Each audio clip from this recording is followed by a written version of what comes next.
Muito bem, vamos dar início aqui à entrevista com o nosso amigo Washington Mendes, esse é o seu nome, não é isso? Washington Rocha Isso, Mendes. Então, a gente fez uma exato. pesquisa aqui com ele.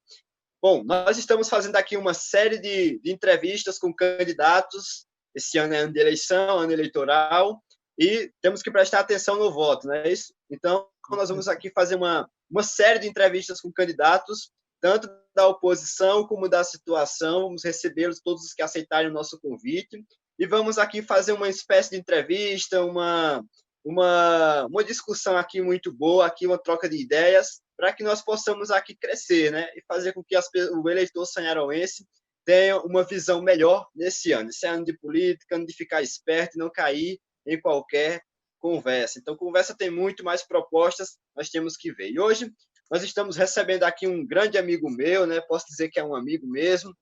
Conheço há um bom tempo, já uns 4 anos, não é isso, Washington? Com É, certeza. também é um professor, né? Foi meu professor de informática lá em 2016 e gente, uma pessoa muito boa e esse ano resolveu aí entrar na política, entrar de gaiato, né, Washington? Nunca tinha entrado antes, mas é um prazer tê-lo aqui. Obrigado, primeiramente, por aceitar o nosso convite aqui. Obrigado por estar conosco nesse comentário que nós vamos fazer, nessa pequena entrevista, né? Então, vou pedir para você, com as suas considerações iniciais, perguntando para você falar um pouco sobre sua história, sua vida profissional. Quem é o Washington Mendes, ou Rocha Mendes, né? Quem é esse nosso novo candidato aí que nós teremos? Fale um pouco sobre você, sobre sua vida profissional. Boa noite, em primeiro lugar. Esse é um prazer estar com você. Bem, eu sou natural de Recife. Vim para Ceará depois de ter passado um bom tempo profissional em São Paulo. Vim para cá porque meus familiares estavam todos aqui, inclusive minha mãe mudou-se para cá. Eu fiquei aqui um bom tempo aqui na cidade, apenas como um passageiro, né? Aqui da cidade. Fui levando, consegui um emprego, estava com pretensões de voltar para São Paulo, porque a cidade é pequena e tem oferece muito pouco serviço, né? Então, eu comecei a estudar aqui, me formei em matemática, hoje eu sou professor também de matemática, e mesmo assim ainda estava com dificuldade por questões de políticas, né? Questões políticas, ou você trabalha numa gestão, fica de fora em outra. Isso é para todos, né? Então, baseado nisso, eu ia me embora daqui. Mas aí, como a gente tinha comentado antes, eu vi uma oportunidade na qual o partido que eu estou defendendo agora, as cores, né, estavam meio para baixo, e eu ingressei nessa, vi que a política aqui de Ceará como outras, mas aqui o fundamento da cidade é política. Ou você participa da política, ou você está fora da política e também das pretensões da cidade, para você enquanto cidadão. Eu vejo que cidadão na cidade é aquele que participa da política. Os que se afastam ficam excluídos. Então, eu tive que participar. Se eu queria continuar aqui em Ceará, eu vi que eu tinha que participar da política. Foi nisso que eu entrei e vou continuar por enquanto, né, que são minhas pretensões aí. Por enquanto, nós somos pré-candidatos, mas acredito que a cidade. Eu tenho uma coisa, um lema americano que eu adotei para mim. Lá eles costumam dizer assim: eles não perguntam o que o país pode fazer por ele, mas sim o que ele pode fazer pelo país. Então, eu tomei isso para mim. Eu não pergunto mais o que Ceará pode me oferecer. Eu pergunto o que eu posso oferecer a Ceará.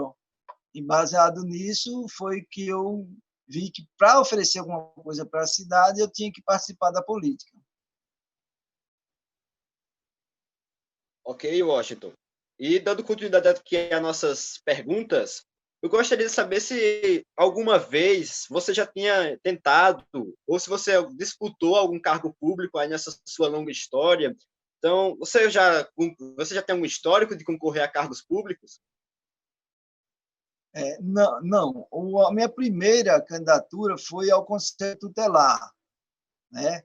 Do ano passado eu me inscrevi. Era uma prévia, porque a gente já tinha umas pretensões O partido, na verdade, né, tinha as pretensões para a candidatura aqui esse ano, e eu à frente do partido, né, do PT aqui. Então, eu fiz aquela intenção ao Conselho Tutelar, porque eu também ali teria uma base, mais ou menos, para ver onde eu errei, o que eu poderia melhorar no sentido de uma candidatura de maiores proporções, como essa de vereador, né? E também com bem mais concorrência. E também, como nós somos os pré-candidatos ainda, mas sem recursos, né? Porque eu sou da linha, Edson, que os candidatos eles não têm que estar comprando, nem oferecendo nada que ele possa, lá na frente, estar usando como desculpa para não realizar certos projetos. Pelo menos é o que a gente tem visto no histórico aqui de nossa cidade, né?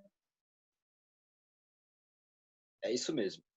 E o que te levou a ingressar nesse novo ramo da política, né? O que você estava vendo aí na cidade, como você falou agora, você pensou, né? Não é o que Sanharó pode me oferecer, mas o que eu tenho a oferecer a Sanharó. E assim, o que te levou, assim, desde o tempo do Conselho Tutelar, que você se candidatou a primeira vez, a pensar dessa forma? O que você pode oferecer para Sanharó? Houve um impulso que te fez pensar dessa forma? Houve sim, Edson. Como tudo na nossa vida, a gente sempre tem algo que nos impulsiona. O que basta a nós é saber o que foi isso que nos impulsionou, mesmo sendo uma coisa negativa ou positiva. Não importa o que te impulsione, o que importa é o que você vai fazer com esse impulsionamento que recebeu, né? Então, foi o meu caso. Eu participei de gestões anteriores aí, porque vai fazer o quê? 12 anos. Então, eu participei de 3 gestões aqui na cidade, né? Uma com o ex-prefeito César, o ex-prefeito Fernandinho e com o atual agora. Então, eu vi que a cidade, como eu falei para você, eu comecei a me interar mais com a política. Então, eu vi as necessidades. Eu vim para um bairro carente, que é o bairro Padre Noval, como também tem vários outros aqui na cidade, e eu eu era daquela ideia antiga, que muitas pessoas, eu tive até conversando agora com uma prima minha, e a gente tocou nesse assunto, que é tipo assim, quem entrar lá vai se corromper, quem entrar lá vai ficar mal, porque a política é lugar de pessoas mal, é lugar de ladrões. E isso, o que eu também pensava assim, mas isso é um pensamento retrógrado que faz com que a cidade não cresça. Se existe pessoas boas, você acredita que tem uma tendência boa, se você deixar isso para os maus, então é essa política que nós temos. Pessoas más, pessoas corruptíveis, pessoas que pensam no ganho próprio, numa renda concentrada em 2, 3 famílias dentro de uma cidade. E você vê que a cidade, cada vez, não só aqui, mas como todas as outras, a tendência é crescer.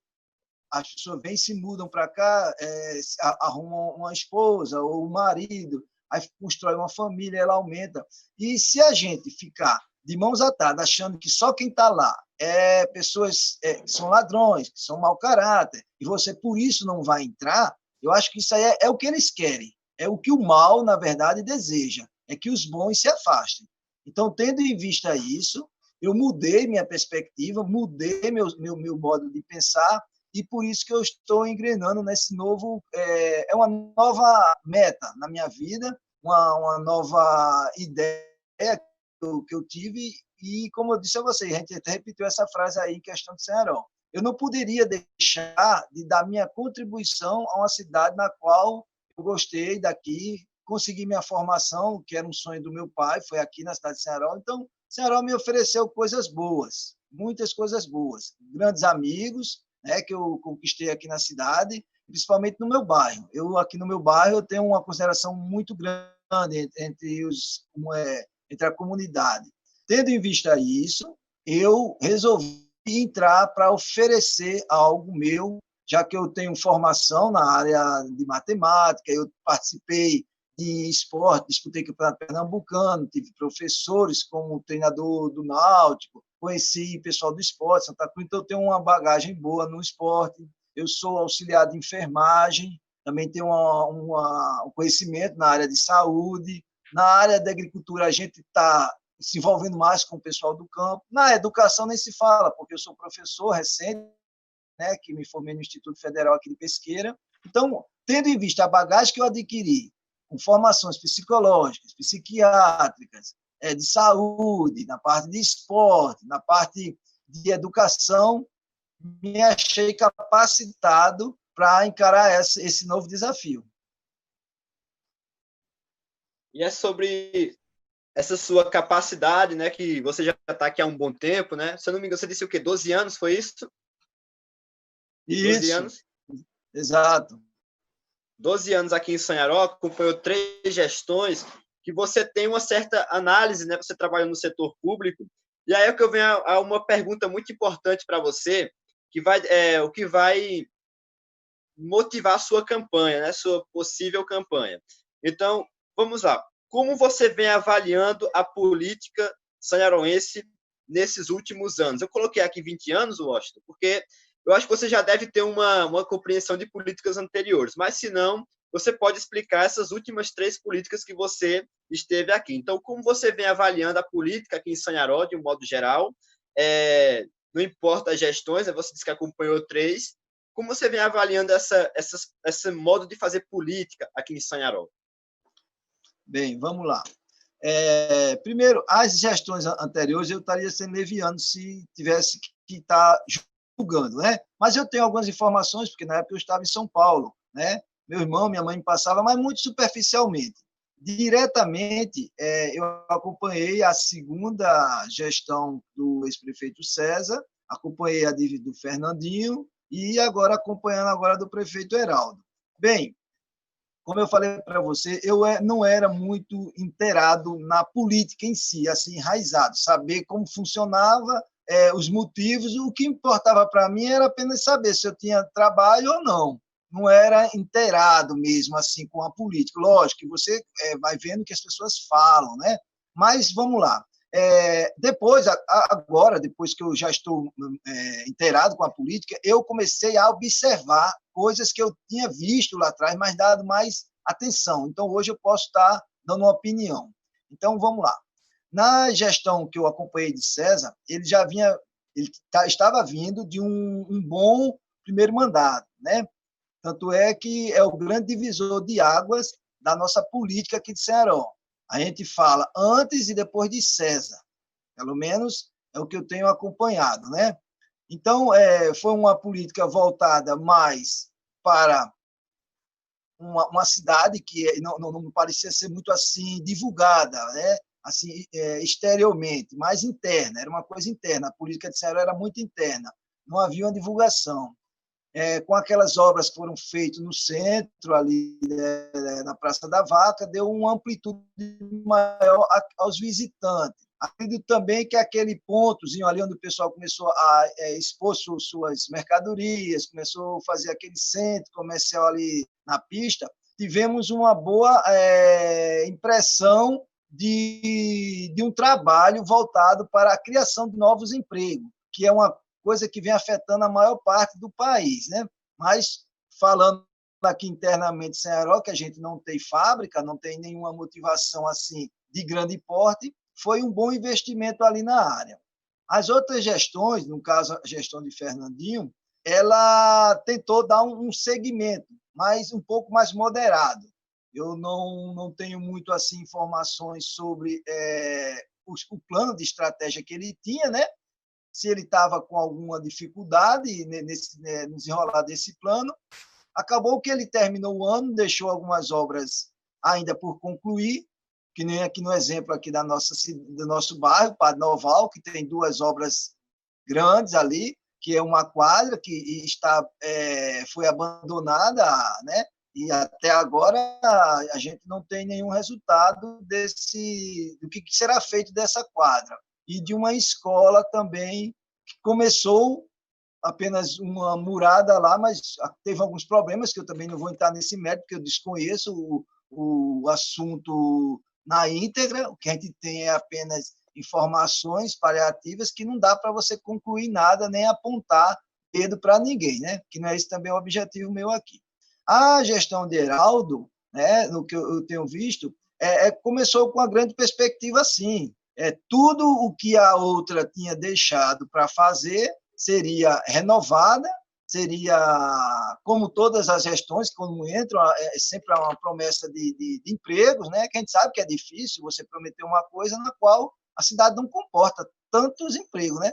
É muito eleitor para uma quantidade que uma prefeitura não é uma fábrica, uma multinacional, para poder comportar tanta gente. Então, o que a gente viu? A gente viu apenas uma política que está apenas dando continuidade a ideias antigas.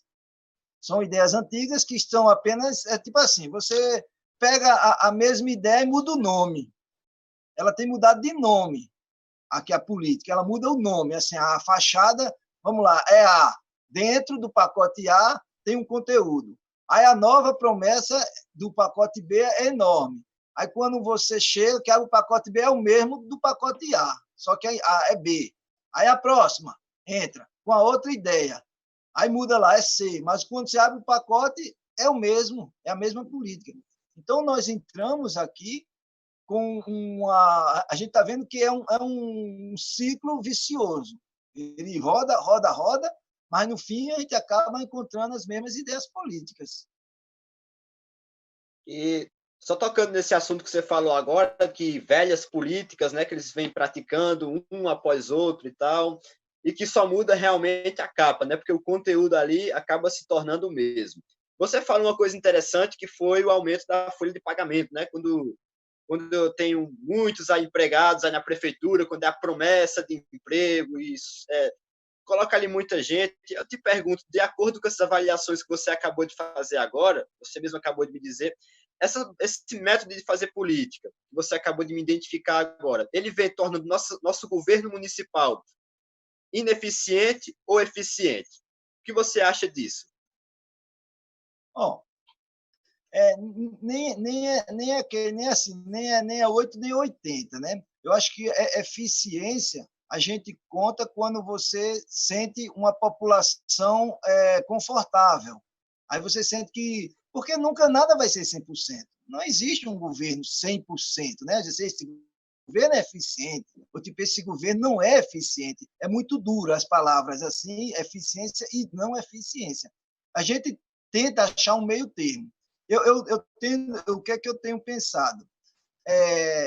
Ver o que mais se acertou. Se você acertou mais do que outro, então você fez ou está tentando fazer uma boa gestão. Porque se a gente for olhar erros, todos erraram e errarão, né? Todos erraram e errarão. Mas eu tenho visto política assim, eu não tenho olhado erros, só erros. Vamos lá, de 10, você acertou 6 e errou 4. Você está numa média boa, porque você tem mais acertos do que erros. Aí, quando a gente vai comparar os acertos de uma gestão para o acerto de outra gestão, aí é que a gente vê se aquele governo, pelo menos na minha opinião, eu vejo se uma gestão foi melhor que outra, pelos acertos. Pelos erros, não, porque eu acredito que ninguém queira errar de propósito, né? Você deixa de fazer alguma coisa, não, eu deixei de construir aquilo que eu queria de propósito, aquela comunidade passasse necessidade. Não vejo que ninguém seria capaz de uma... Seria uma blasfêmia política, né? Você negligenciar de propósito. Muitas coisas fogem da alçada. Alguma coisa entrou no meio caminho, pronto, exemplo. Na gestão de Fernandinho, nós tivemos a chikungunya, não foi? Foi um caos naquele momento, pessoas faleceram também. Graças a Deus, a gente contou com uma boa gestora na saúde, que era a Luzia, a esposa de Arthur, consórcio, que detinha também um conhecimento na farmácia, tinha também um conhecimento muito bom de administração, foi que conseguiu gerir a Secretaria de Educação, tanto é que veio pessoas de Belo Jardim para cá, porque Ceará estava dando uma estrutura melhor. Essa agora, a gente tem também outra crise, uma crise maior ainda, que é esse Covid-19 aí, e a gente não pode também assim, tipo assim, julgar uma pessoa, dizer que ela não é competente ou não, porque quando você cai diante de uma crise que você jamais foi preparado para isso. Ninguém, o mundo inteiro não foi preparado para uma crise dessa. Imagina uma cidade pequena como a nossa. Então, a gente tem feito o que se pode fazer. E o que não está se podendo fazer, não posso também ser leviano dizer que é por maldade. Não. Se não está, ou não está sabendo fazer, ou então é falta de recurso, né? É falta de experiência. Acredito que a gente já tem duas boas médias para você dizer assim, ó, tivemos a chikungunya, vamos trabalhar isso, tivemos agora esse Covid, a gente já tem uma estrutura. Agora, o que eu vejo? A gente não pode passar por essas crises e continuar com o mesmo tipo de ideia. Não. Se estava faltando produto A, está faltando equipamento B, então vamos preparar, mas quando é que vai vir outra? Não interessa quando virar, né? Interessa que nós temos o aparelho, que temos pessoas qualificadas, né, para dar continuidade. Agora, pronto, o que é que eu penso? Eu penso numa política contínua.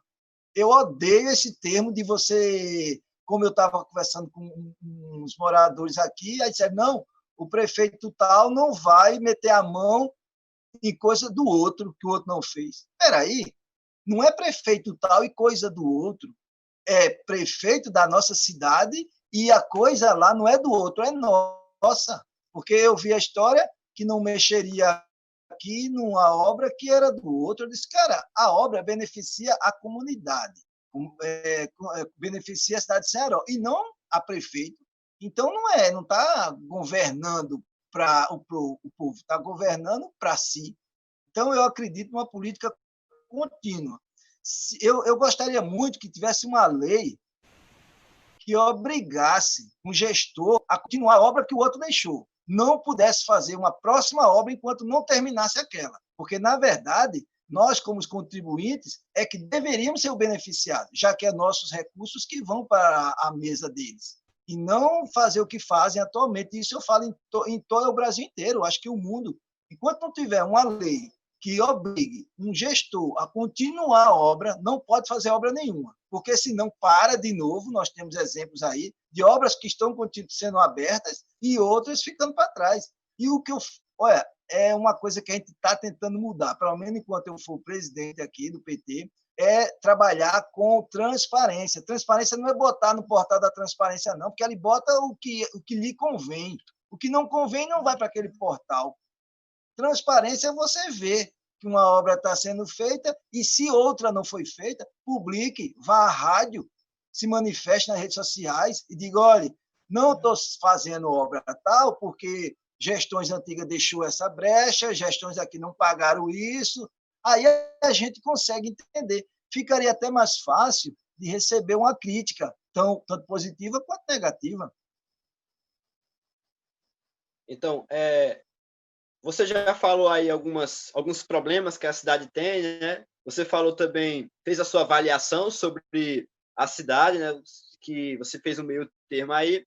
E agora eu te pergunto, Washington, é possível renovar a política daqui de Sanharó? É possível haver uma renovação? Não, óbvio que não vai haver uma renovação 100%, mas vamos dizer assim, uma renovação razoável na política. Nós temos atualmente uma Câmara de Vereadores, né, que, obviamente, baixa a cabeça para tudo, assim, eu posso dizer assim, né? Infelizmente, às vezes nem lê o projeto de direito, já sai aprovando, como a gente já havia conversado algumas vezes, né?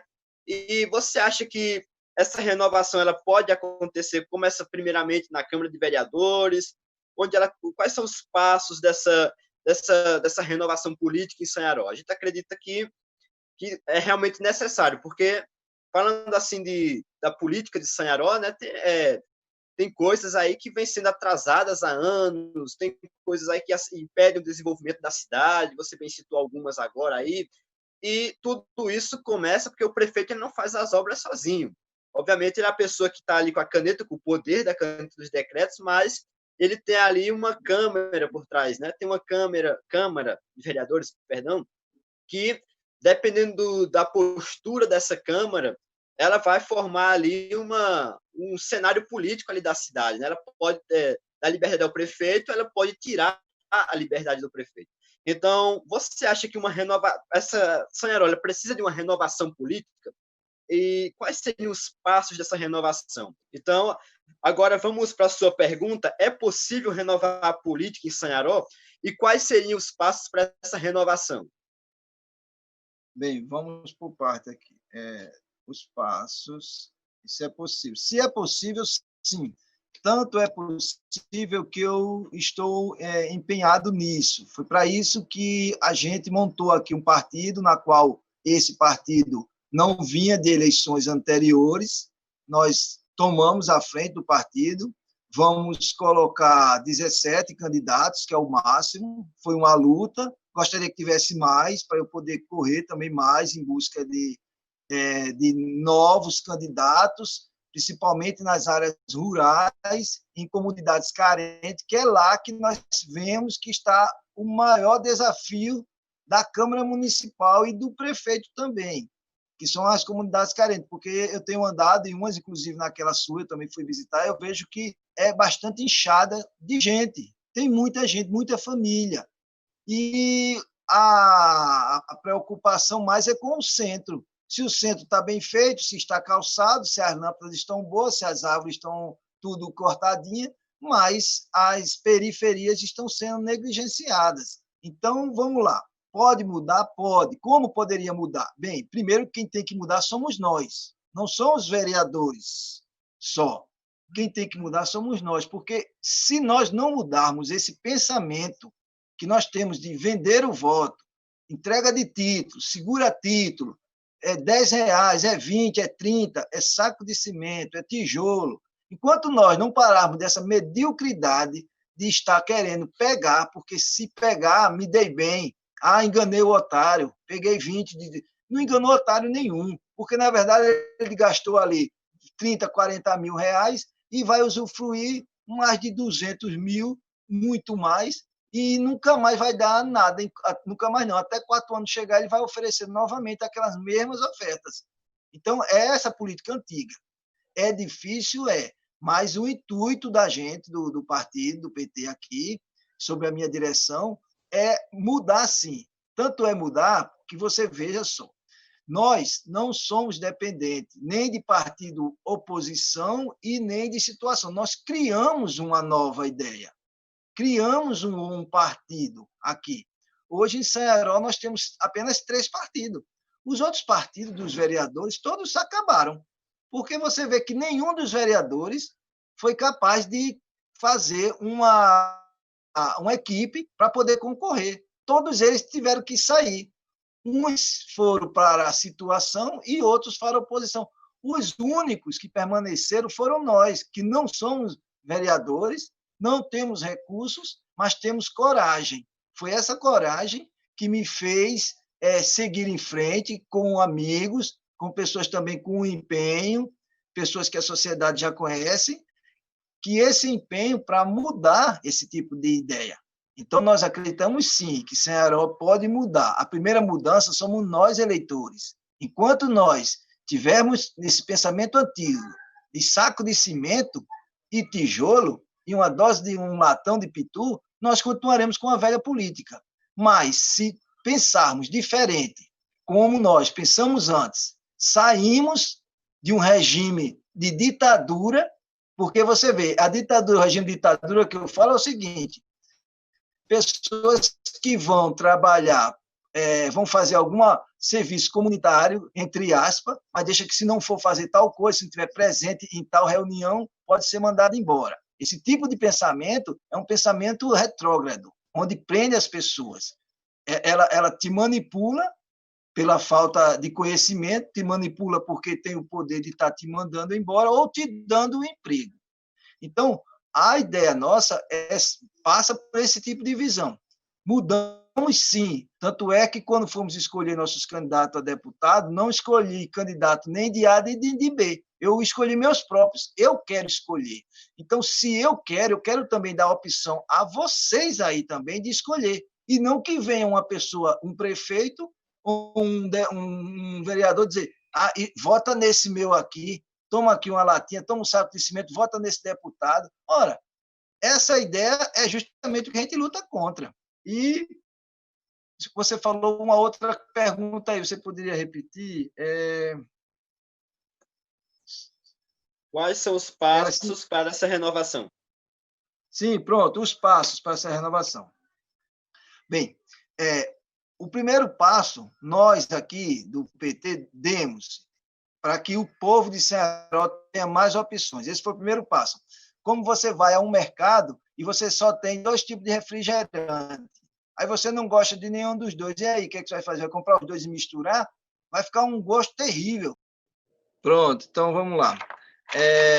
Dando continuidade lá, então, nós vemos que se não se unirmos com pessoas que acreditam em uma política onde há uma participação maior de todos, que eu falo todos, é todos que tenham capacidades, não é todos que tenham sobrenomes.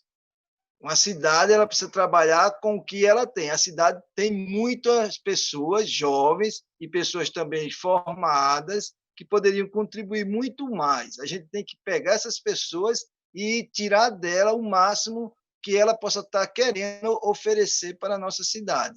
E não jogar na mão de dois ou três, porque tem alguma influência, e isso aí é muito danoso. É um sistema danoso que a nossa cidade vem sendo machucada com esse tipo de pensamento. Tendo em vista isso, nós criamos opções para que o eleitor de Sanharó venha também analisar esses outros candidatos, as suas propostas, como a gente está fazendo agora aqui, conhecendo mais essas pessoas, porque eu andei em sítios aí, mas a gente vê muito pouco assim interesse das pessoas. Você vê que a gente foi conseguir um candidato em Cachoeira, a briga foi grande, porque a mente do pessoal é tipo assim, cidade tal, sítio tal, não pode ter um representante. Porque não pode. Lá a cabeça do pessoal é difícil, lá você não vai conseguir mudar. Mas se eu acreditasse que não se poderia mudar, a gente jamais teria assim condições de estar oferecendo a essas pessoas.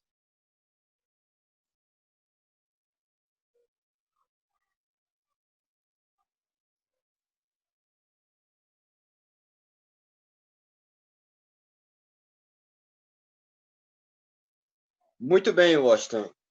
E agora nós vamos tocar em um assunto um pouco delicado, mas o eleitor cearense precisa estar sabendo disso. Infelizmente, eu não gostaria muito de tocar nesse assunto, né, porque estava ótimo demais o papo sobre política municipal. É muito fácil, mas nós sabemos que nós temos alguns problemas, não vou dizer polêmicos, é porque não é tão polêmico assim, mas é o que pode dar um nó na cabeça do eleitor na hora que ele for olhar para você se apresentando como você, uma nova política, um novo candidato. O que seria isso?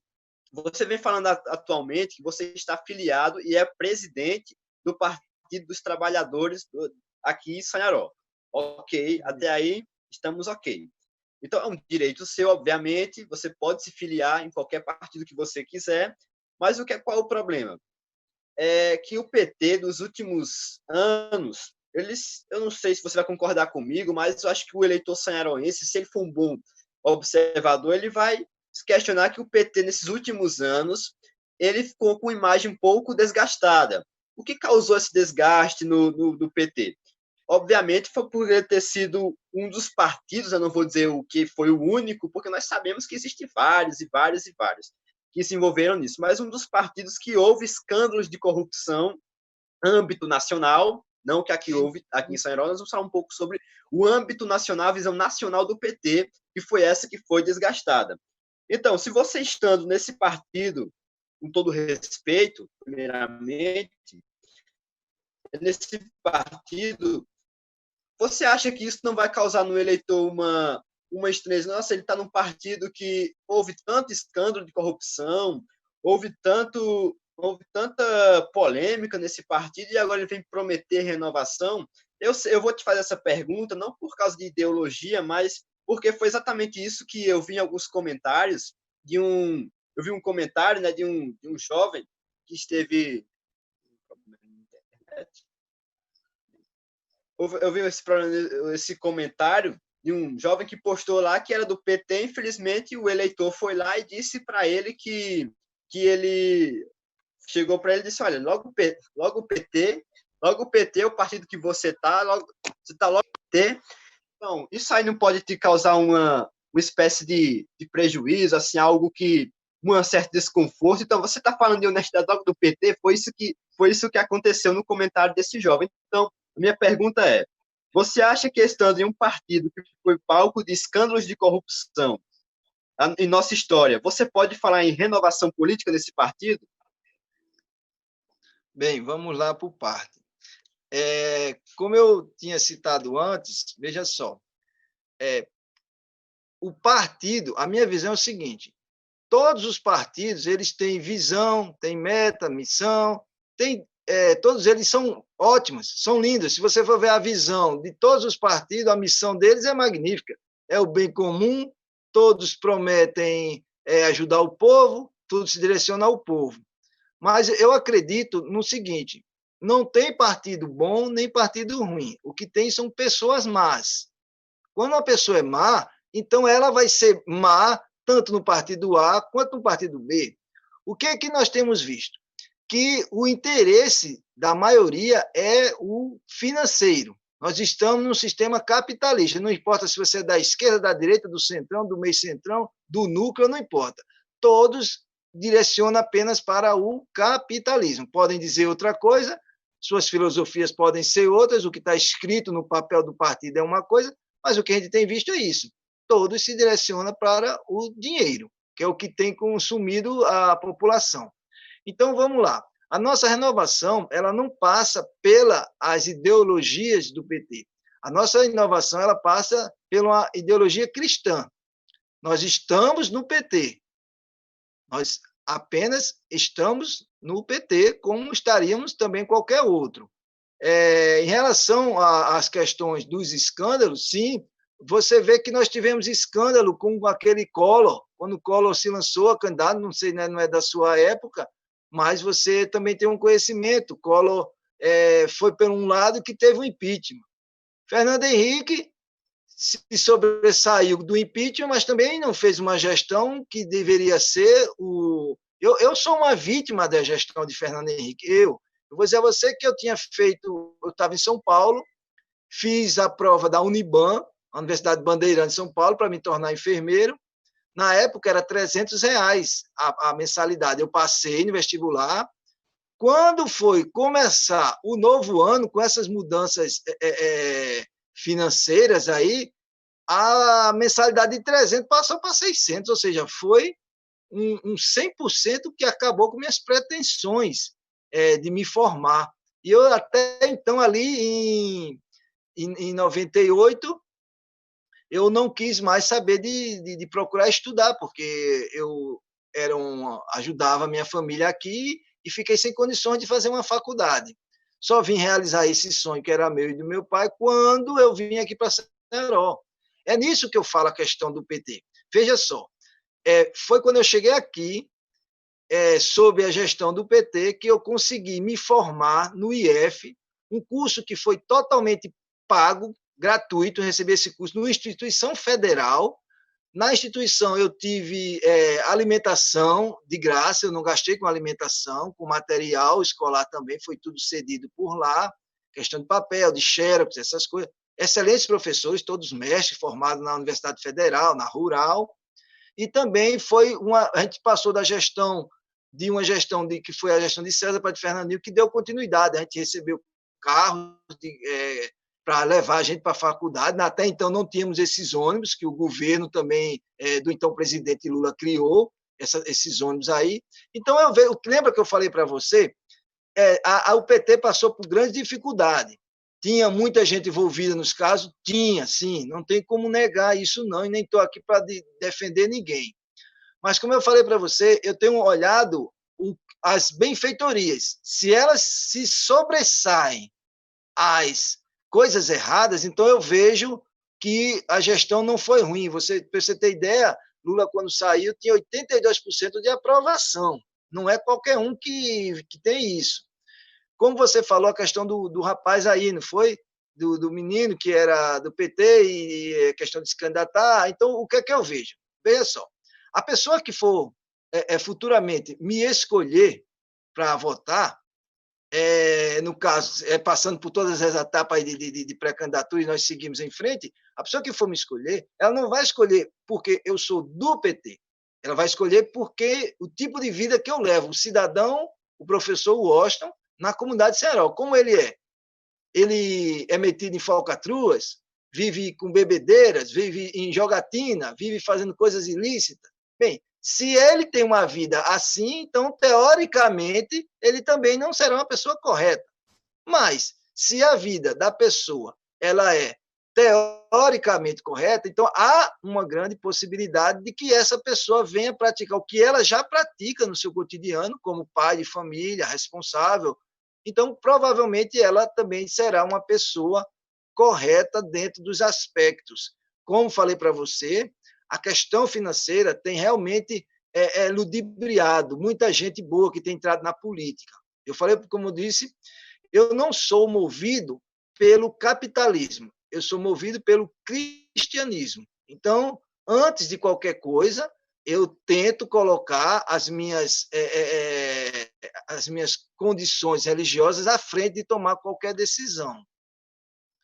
Mais algum assunto em relação ao PT na questão geral, o PT está retomando algumas rédeas de que foram negligenciadas. A intenção do partido nacionalmente é ter prefeituras em todas as capitais, para que comece a se fortalecer. Mas, como falei para você, a gente tem grande dificuldade com o caráter humano.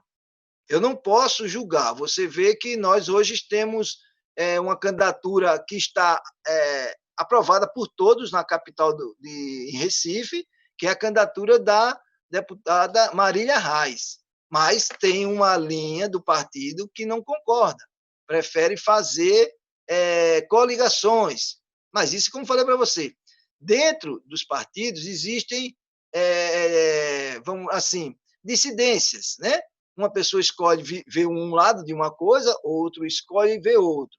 Aqui em Ceará, nós temos uma visão, assim, como já tenho dito, tentando fazer com que uma distribuição seja melhor, e acredito que uma nacional também do partido tem também essas intenções, mas, olha, em âmbito nacional, a gente lida com muita coisa, envolve-se muito mais coisas do que nesse âmbito aqui nosso, que é muito pequeno, né? Nessa geração. Então, em relação às corrupções, eu espero mesmo que as pessoas que erraram tenham uma nova visão, porque eu mesmo também não votarei em pessoas, mesmo sendo do PT, que estejam e comprovadamente que foram. A gente tem um caso aí do ex-presidente Lula que está sendo inocentado na maioria dos casos. O que se tem? Se tinha convicções, como o ex-ministro Sérgio Moro falou, ele disse que não tinha provas contra as acusações de Lula, ele tinha convicção. Mas uma convicção não é causa de nem comprovado na nossa legislação que coloca uma pessoa atrás da grade. Convicção que alguma coisa é crime. Bem, o que se de fato tem é o quê? Nós temos um partido tentando se renovar. Se vai se renovar nacionalmente, não sei dizer. Não faço parte dessa conjuntura nacional. Gostaria muito. Vejo que em Recife a gente já está tentando mudar para um lado de pessoas que acreditam nessa mudança. Aqui nós, como um membro de lá, também acreditamos, mas como eu falei para você, eu estou no PT, estou presidente aqui em Ceará. Eu não sou, eu estou, porque amanhã pode vir, pode não, provavelmente virá um outro, e a gente vai incentivar que outras pessoas também participem, né? Que também acreditem. Agora, não posso dar o primeiro passo já acreditando em corrupção, acreditando numa política que não, o que importa é a gente estar lá em cima. Não importa que está lá em cima, importa é que a gente tem que fazer um bom trabalho. E estar lá em cima é apenas uma consequência desse bom trabalho, e não por estar influenciando terceiros para conseguir estar no topo, né? Nem passando por cima de ninguém. Se você me permite uma observação pessoal, é o seguinte, justamente isso que você falou, essa política de sempre estar no topo, né, foi o que levou, como você falou, algumas maçãs podres no meio do PT a cometerem erros de corrupção, infelizmente.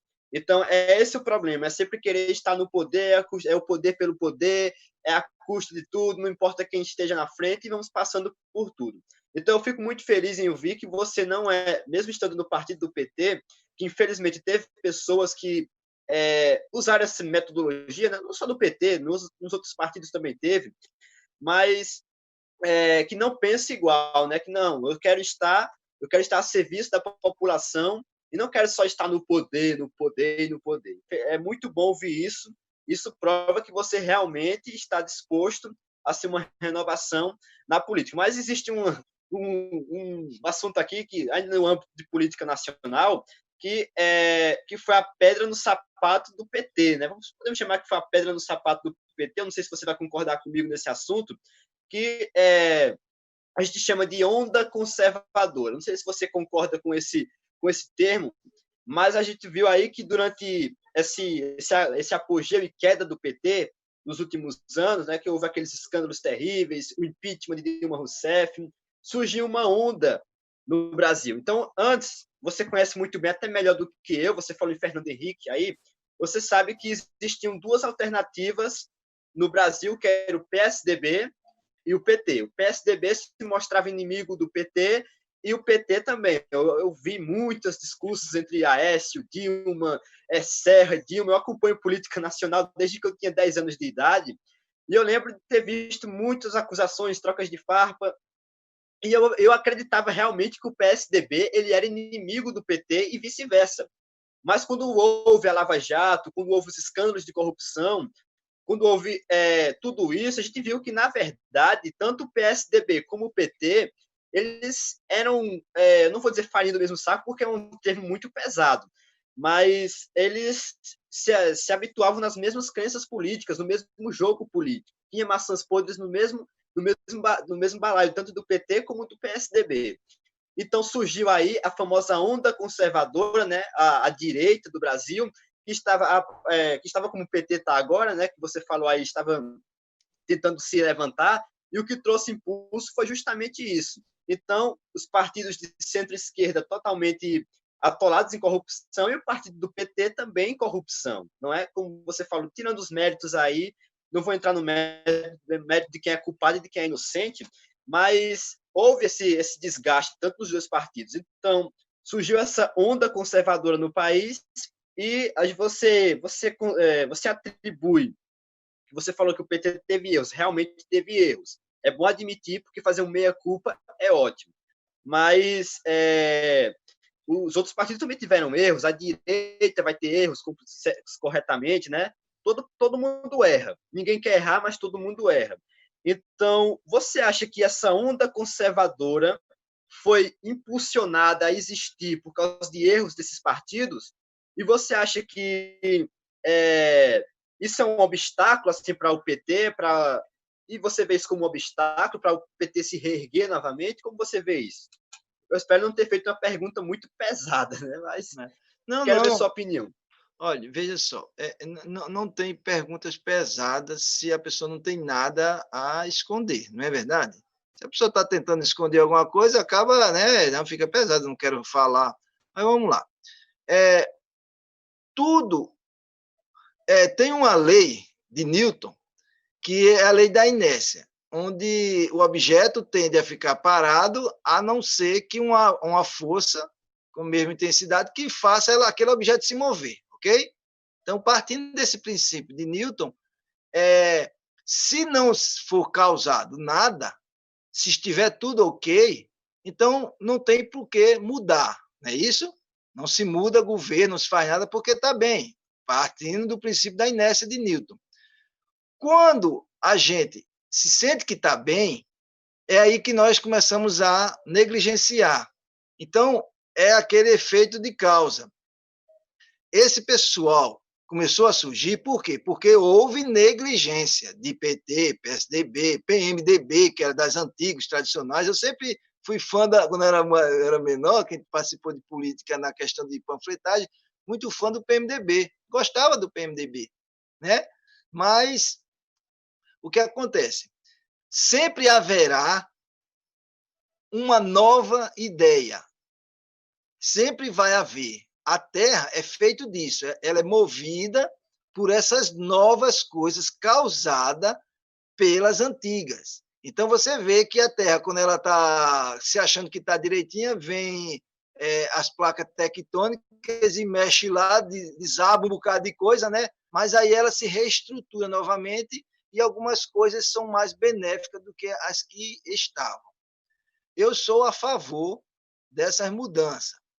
Acredito que sempre tem que haver mudança. Você vê que nós aqui, trazendo para o nosso âmbito aqui da regional, aqui da nossa cidade, nós, aqui, o momento agora, não importa que é o PT, entendeu? Importa, assim, que é um partido que está no meio como diz, cachorro grande. Uma briga de cachorro grande, você vê a oposição, o 65 de um lado e a situação 40 do outro, e nós do PT ali, buscando o nosso espaço. Aí eu passo para você a mesma pergunta. Veja só, não para que você responda, mas para você entender. O que causou o nosso crescimento, o nosso aparecimento na cidade? Porque até então nós não éramos em nada. Nós éramos apenas funcionários da prefeitura, né? Junto com outras pessoas também. Vamos dizer assim, revoltada? Não, revoltada não. Talvez o quê? Uma indignação por mais trabalho, né? Por descaso de algumas coisas. Exemplo, nós estudamos, eu tenho uma ideologia muito educacional. Eu vou inspirar, incentivar minha filha a estudar, meus filhos. Mas como é que eu posso incentivar meus filhos a estudar se eles não terão nenhuma condição de arrumar um emprego na cidade? Então, é causa e efeito. Tem coisas que vai acontecer mais porque alguma coisa está parada. Ou ela está parada, ou ela está falsando, desequilibrando a balança. Então, tem alguma coisa desequilibrando. Ou desequilibrando porque está colocando peso demais, ou está desequilibrando porque ela está parada. Então, algo tem que aparecer. Mas isso é comum, é uma história bíblica isso aí. O que está parado, alguém vai ultrapassar. E quem está pesado demais vai desequilibrar e o barco vai virar. Então, nesse âmbito aí de PMDB, de PSDB, foram os erros e a negligência e a inércia dessas pessoas que estavam no poder lá em cima, que causaram essa criação desse centro, dessa direita. O que eu tenho visto aí nessa questão de direita? Não assim, de erros.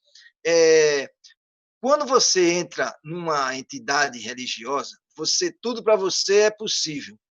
Agora tudo é Deus, que tudo é bom, que é maravilhoso, que eu vou fazer milagres, que eu vou curar, que eu tenho um dom. Você está começando a caminhada. Então, tudo, você está com todo o gás. Então, quando aparece, é isso que eu sempre vou me policiar aqui, enquanto tiver. Nós estamos com toda a força para continuar e para crescer. E lá em cima, uma pessoa que vai me substituir, eu quero que essa pessoa seja também uma pessoa que seja incentivadora da renovação. Eu não quero que essa pessoa que assuma o meu lugar fique na inércia.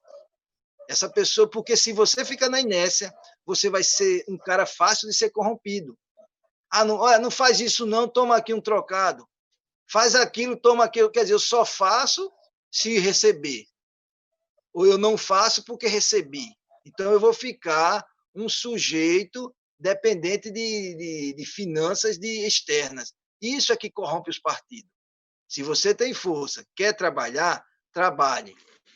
Então, esse pessoal de direita, como de esquerda, de centro, de trás, se vier um de trás aí que tem centrão, eu sou a favor que apareça. Eu sou a favor que apareça. porque um time ele só começa a correr mais se o adversário correr, ou se aparecer novos adversários. Como eu disse a você, os meus maiores aliados são os meus adversários, pois ele vai mostrar onde eu estou errando. Não adianta ficar conversando com amigos e dando tapa nas costas e dizer que está tudo bem, sendo que está tudo errado. A não ser que eu seja da linha corrupta, aí só quero escutar o que está certo, o que não é a nossa pretensão aqui, enquanto liderando aqui o partido aqui na cidade de Ceará.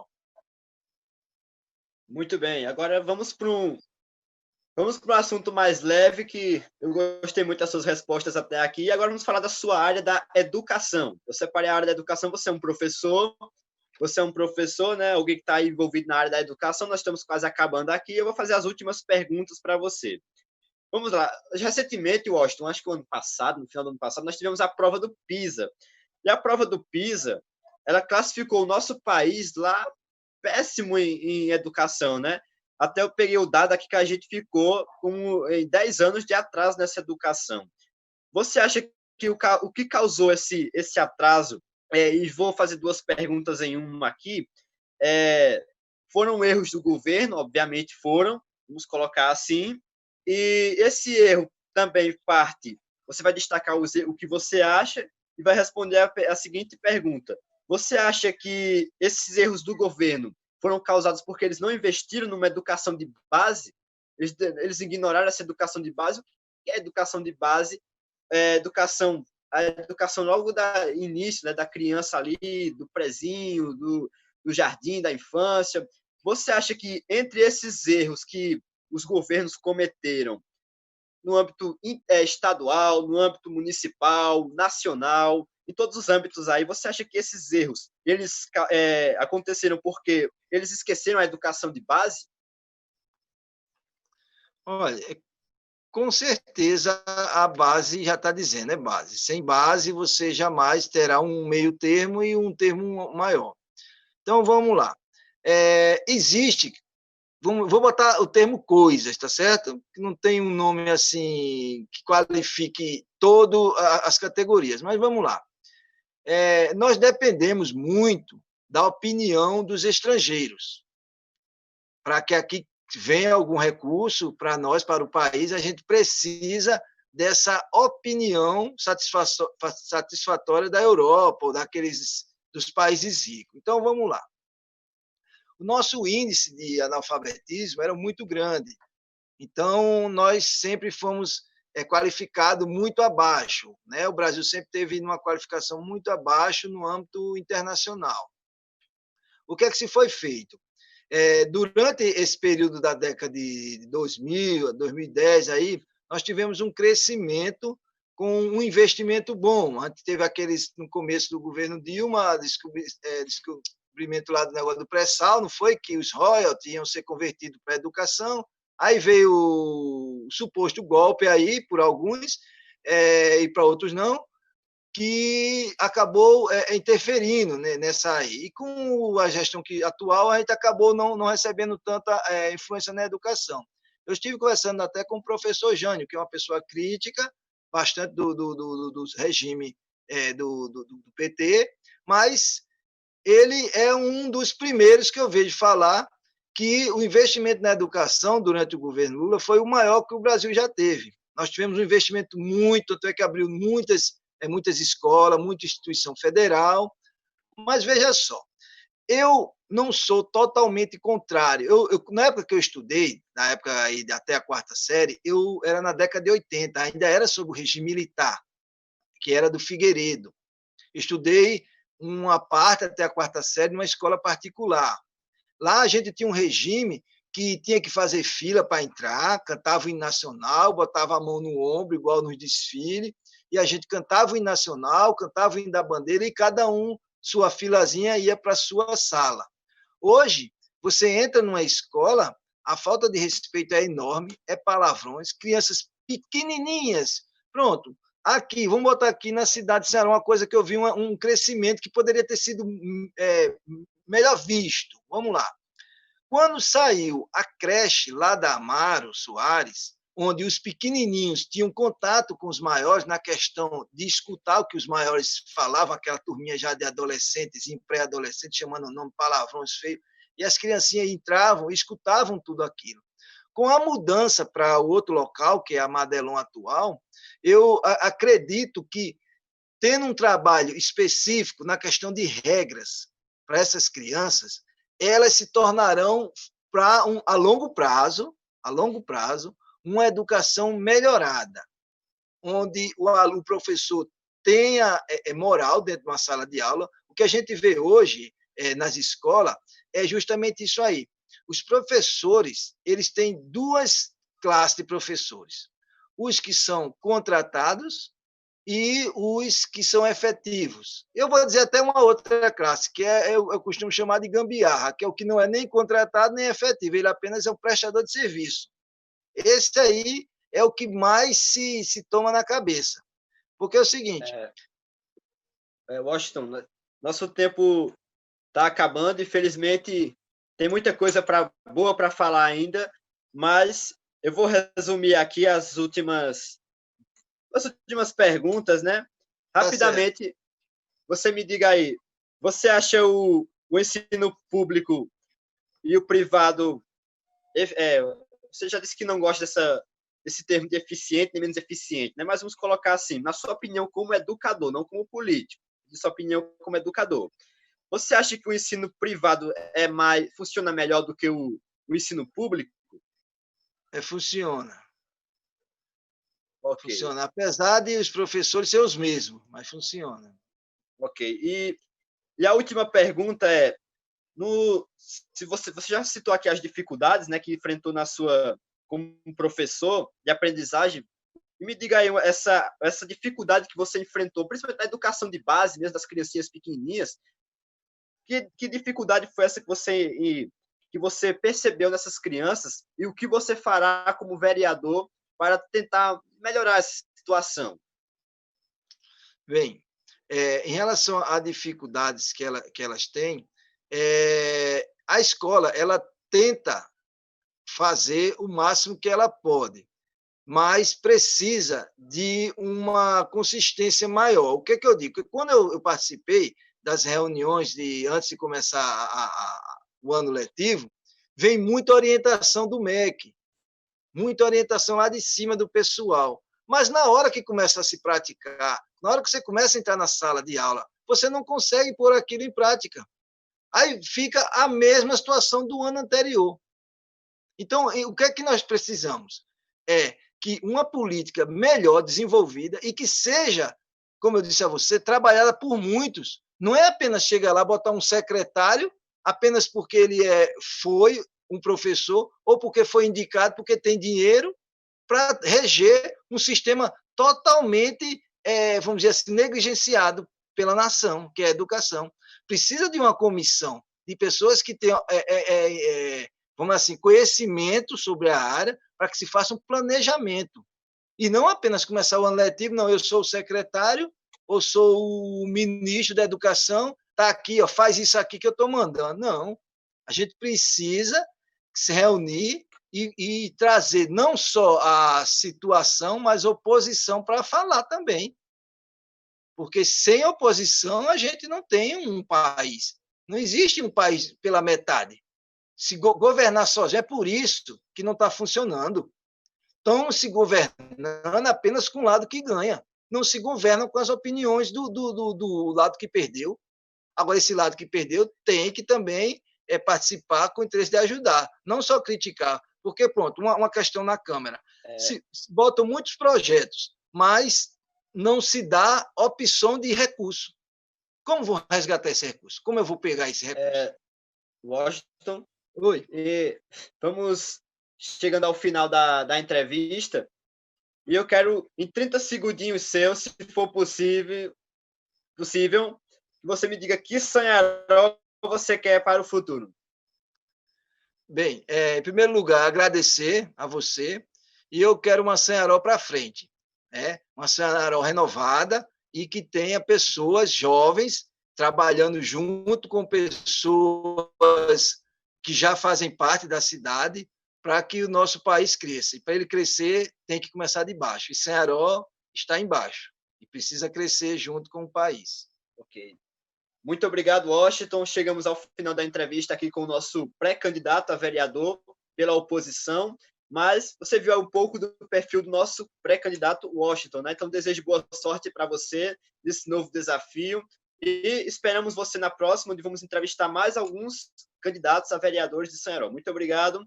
Mais uma vez, obrigado, Washington, e até lá.